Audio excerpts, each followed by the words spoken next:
दोस्तों डेल ऑप्टीप्लेक्स 3060 मेरे पास केस आया है और इसमें क्या है आपके समक्ष पूरा डायग्नोस्टिक जीरो से लेकर हीरो तक बताने वाला हूं।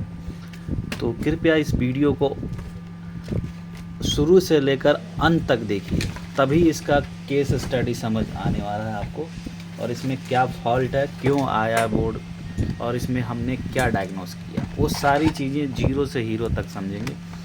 तो कृपया चैनल पे नए हैं तो सब्सक्राइब ज़रूर कीजिए और बेल आइकन को दबाइए जिससे सारी नोटिफिकेशन मिलता रहे आपको। ये सब रिपीटेड डायलॉग हैं तो आप लोग अच्छा लगे तो ज़रूर सब्सक्राइब कीजिए। तो देखिए बैटरी हमारी ओके है। डेल में लेनोवो में जो सबसे ज़्यादा इम्पोर्टेंट रूल होता है आरटीसी सेक्शन का, तो बैटरी हम सबसे पहले चेक करते हैं।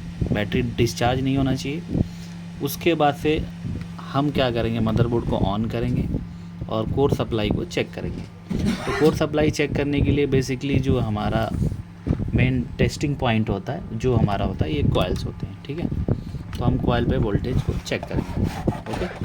तो मल्टीमीटर में देखना मदरबोर्ड आपका मेक श्योर ऑन होना चाहिए और यहाँ पे हम चेक करेंगे। तो देखिए जो हमारा कोर सप्लाई है 1.2 तक मैक्सिमम होता है। अगर 4, 1.5, 1.6 आता है ओवर हीटिंग केस में डिस्प्ले भी नहीं आएगा आपका और प्रॉब्लम भी देगा। बहुत ज़्यादा प्रोसेसर ओवर हीट होगा जिसके वजह से तो आपके उससे प्रॉब्लम में क्या होता है, कोर जो आईसी होता है वो फेलियर होता है।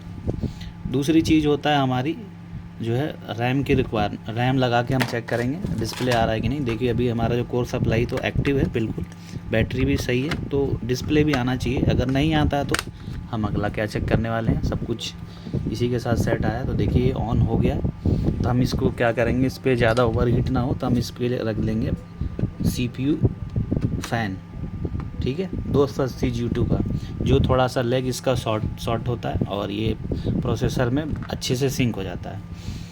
उसके बाद से हम इस पे लगाएंगे अपना जो भी है कीबोर्ड वगैरह, डिस्प्ले केबल वगैरह, जो DPI केबल होता है, और फिर चेक करेंगे TFT में हमारा जो आउटपुट आ रहा है कि नहीं आ रहा है, वो सब सारी चीज़ें। तो देखिए कीबोर्ड वगैरह है हमारा, तो कीबोर्ड से चेक करेंगे। तो इस पे देखिए कोई भी सिग्नल नहीं आ रहा है और ना ही ये दोबारा रिस्टार्ट हुआ था मदरबोर्ड, ठीक है। एक बार बंद करके ऑन होके ऑफ़ होना चाहिए था, ये भी नहीं हुआ। यदि ये प्रॉब्लम आपको देखने को मिलता है तो इट मीन्स जो है प्रॉब्लम कहीं ना कहीं तो है ही इसमें। तो सबसे पहले हम क्या करेंगे, उस और भी टेस्टिंग करने से पहले हम प्रोसेसर को ज़रूर चेक करेंगे, फिजिकल जो हमारा CPU सॉकेट होता है। तो देखिए फिजिकल में आप देखेंगे कितना ज़्यादा डस्ट आपको दिख रहा है और इस प्रोसेसर पे भी आप देखेंगे मॉइस्चर और डस्ट बिल्कुल यहाँ पे दिख रहा है, ओके। तो ये देख सकते हैं आप। तो इसको अच्छे से हम इरेजर से क्लीन करेंगे। इरेजर से तभी क्लीन हो पाएगा। देखेंगे यहाँ पे डस्ट वगैरह मॉइस्चर पूरा दिख रहा है यहाँ पे, और पास से देखिए तो इससे क्लियर हो जाएगा पूरा कहानी, ठीक है। और ये डस्ट वगैरह देखेंगे तो डस्ट वगैरह को क्लीन करने के लिए सबसे साधारण और आसान तरीका है ब्रश। हम पिन जिस डायरेक्शन में होगा उसी डायरेक्शन में झुका होगा, उसी डायरेक्शन में हम क्लीन करेंगे इसको, ठीक है, हल्के हाथों से बिल्कुल। उसके बाद से अगर इससे भी क्लीन नहीं होगा तो हम इस पर IP का इस्तेमाल करने वाले हैं, तब जाके अच्छे से क्लीन होगा। देखिए यहाँ पे IP इस तरीके से डाल देंगे और देखेंगे जैसे मैंने इस पर IP डाला तो ये अच्छे से जो इसमें गंदगी है वो नीचे बैठ गया और जो है क्लीन हम इसको हल्के हाथों से उसी डायरेक्शन में करते जाएंगे, ठीक है। तो इससे क्या होगा कि हमारा फिर से एक बार और हम इस पर लिक्विड का इस्तेमाल करेंगे, अब देखेंगे, और ये जो है जो गंदगी है वो नीचे बैठ गया। फिर हम इसको हीट दे देंगे जल्दी से, जो इसका लिक्विड है वो ड्राई हो जाए और गंदगी भी नीचे बैठ जाए, ठीक है, जिससे कि CPU में टच जो ये पिन पे गंदगी ना हो और CPU प्रॉपर तरीके से कनेक्टेड हो सके, सिंक हो सके प्रोसेसर से, ठीक है।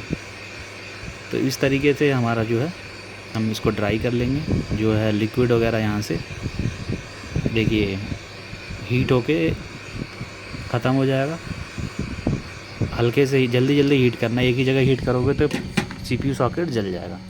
अब इसको अच्छे से हम क्लीन कर लेंगे प्रोसेसर को, देख के अच्छे से, जो भी है मॉइस्चर नहीं होना चाहिए।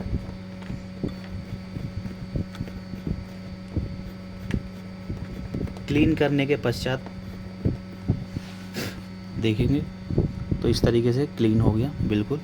और प्रोसेसर सॉकेट जैसे ठंडा हो जाए तो उसके बाद अभी गर्म ही है, तो हम इस पे लगाएंगे इस प्रोसेसर, यही वाला जो पहले लगा था।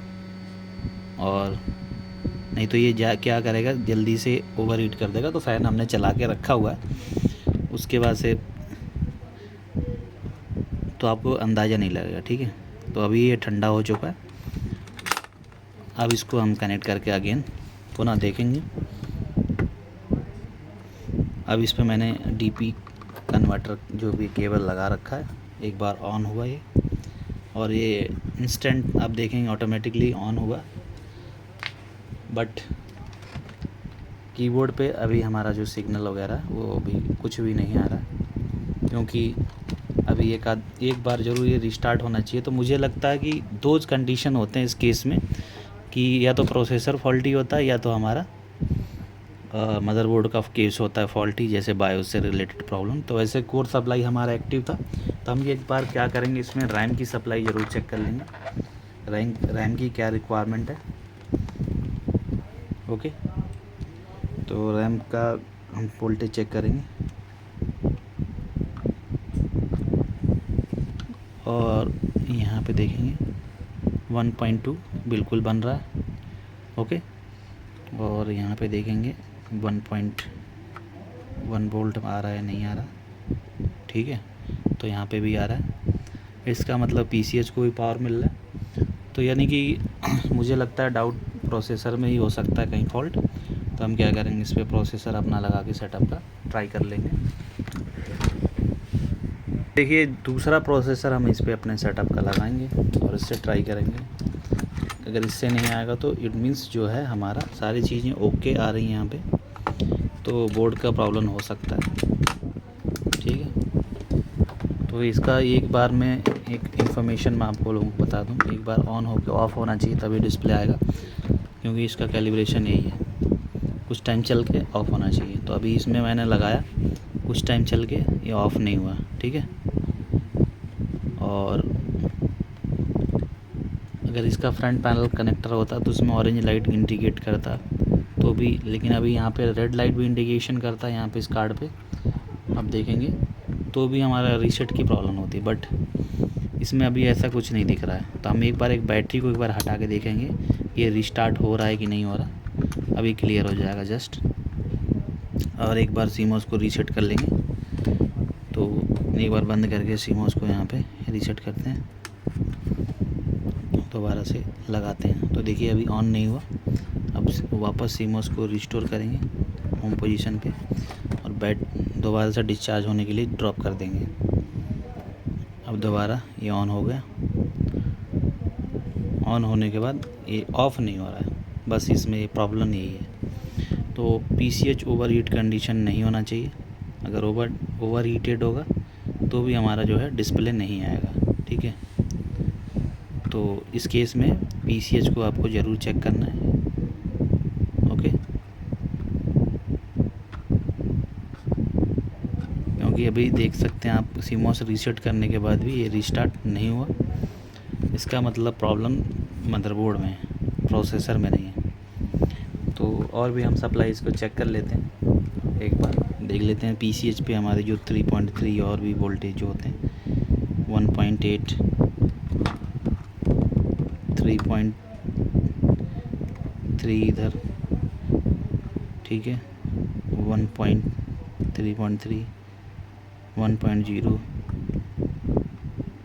1.0 3.3, यानी कि जो वोल्टेज तो पूरा प्रॉब्लम है हमारा इधर का ही पीसीएच, लेकिन ओवर हीट हो रहा है। वोल्टेज पूरा आ रहा है लेकिन ओवर हीट हो रहा है, जिसके वजह से डिस्प्ले हमारा नहीं आएगा। थर्मो कैम रहता तो आप लोगों को रियल टाइम में मैं आप लोगों को दिखा देता। तो ये इस तरह की जो डायग्नोस्टिक मैंने आपको बताया स्टेप बाय स्टेप टेस्टिंग, ये हमारा इस तरह से कंफर्म कर सकते हैं। और पीसीएच देखिए इस केस में ओवर हीट हो रहा है, ठीक है, जिसके वजह से डिस्प्ले इसी से बनता है, क्योंकि सब कुछ एग्जीक्यूट करने के बाद पेज एग्जीक्यूट उसके बाद रिज़ल्ट तभी देगा जब ये ओके होगा, ठीक है। प्रोसेसर तभी डिस्प्ले आउटपुट देगा, अदरवाइज प्रोसेसर कितना भी चेंज करने के बाद PCH हमारा ओके होना चाहिए, PCH फॉल्टी नहीं होना चाहिए, ठीक है। तो ये ज़्यादा ओवर हीट हो रहा है जिसकी वजह से डिस्प्ले नहीं आ रहा है, तो ये ज़रूर आप चेक करें। तो ये डायग्नोस्टिक इतना ही था, यही सब होता है इसमें और कुछ नहीं होता। इसमें एक और प्रॉब्लम आता है कि जैसे अब ऑन होता है ऑन ऑफ करता रहता है, तो VRM में शॉर्टिंग की वजह से होता है, और दूसरा IO शॉर्ट जल जाता है जिसकी वजह से ऑन नहीं होता, यही केस होता है इसमें और कुछ नहीं होता। तो मिलते हैं अगले वीडियो में, थैंक यू।